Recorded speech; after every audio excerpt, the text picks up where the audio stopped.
Nous autres pays voisins du Niger, nous savons ce que nous ressentons déjà à travers les activités commerciales entre le Bénin et le Niger, le port, les commerçants qui n'arrivent plus à aller et venir. Et je crois que la CEDEAO qui vient en rajouter avec cette volonté, après les réunions successives à Abuja, au Nigeria, d'aller vers une violence, vers l'option militaire pour aller régler le problème au Niger. Je dis non. Non et non. Ce n'est pas la solution. Ce n'est pas la solution parce que aller vers l'option militaire, on risque de déstabiliser toute la sous-région ouest-africaine. Après que la Libye ait ouvert le front pour déstabiliser, disons, les pays sahéliens et autres, avec tout ce que nous savons, aller faire cela au Niger, ce serait la voie ouverte. Je crois qu'il ne faudrait pas que nos chefs d'État à divers niveaux tombent dans ces pièges. Les pièges, d'aller vouloir montrer ses muscles. Montrer ses muscles, ça ne résout rien. Au contraire, ça va empirer les choses. Puis, quand j'apprends que notre pays a fait l'option d'envoyer un contingent au Niger, j'ai eu de la peine, je vous l'avoue. J'ai eu de la peine parce que j'ai écouté sur plusieurs chaînes nos compatriotes, nos frères nigériens parler. Je crois que plus jamais les relations entre le Bénin et le Niger ne seront comme ce qu'elles étaient. Il y a déjà 3 faits que moi je relève de la situation. Il y a 3 faits. Il y a d'abord le coup d'État.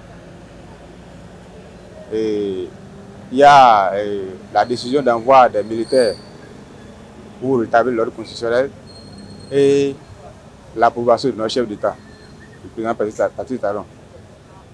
Alors, par rapport au coup d'État, moi je condamne. Je n'ai jamais été pour un coup d'État, franchement. Je condamne le coup d'État. Puisque nous sommes en démocratie et tout doit se faire selon les règles de la démocratie, selon les principes de la démocratie. Ça, c'est la première des choses.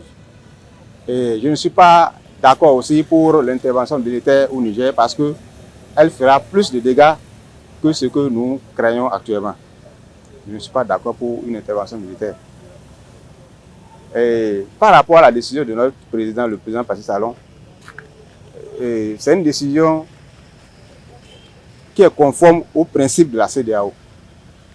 Moi, je ne peux pas blâmer le président Patrice Talon pour cette décision-là. Ce qu'il a pris comme décision, c'est conforme aux principes de la CEDEAO.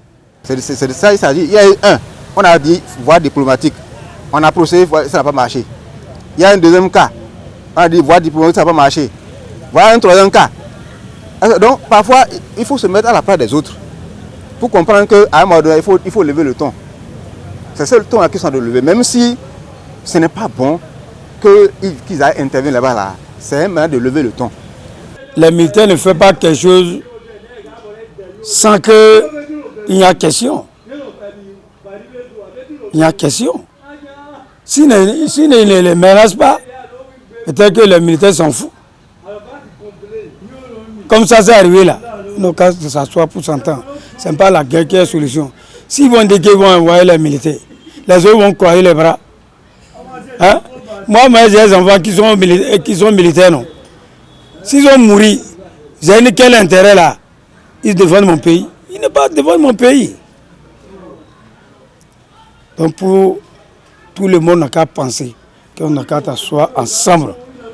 Et ça veut l'État aussi, c'est les collègues. Ils n'ont qu'à se respecter pour parler ensemble. Il faut s'entendre. Mais pour envoyer les militaires là, ce n'est pas une solution. C'est une guerre mondiale qui vient. Donc, tout le monde n'a qu'à penser c'est ça. Ils craignent qu'est-ce qui se passe. Ce n'est pas la bonne solution. Pour moi, je préférerais que ça aille par négociation pacifique que de dire aussitôt que les militaires seront envoyés pour pouvoir intervenir. Vraiment, ce n'est pas une bonne option. La meilleure option, c'était aller diplomatiquement.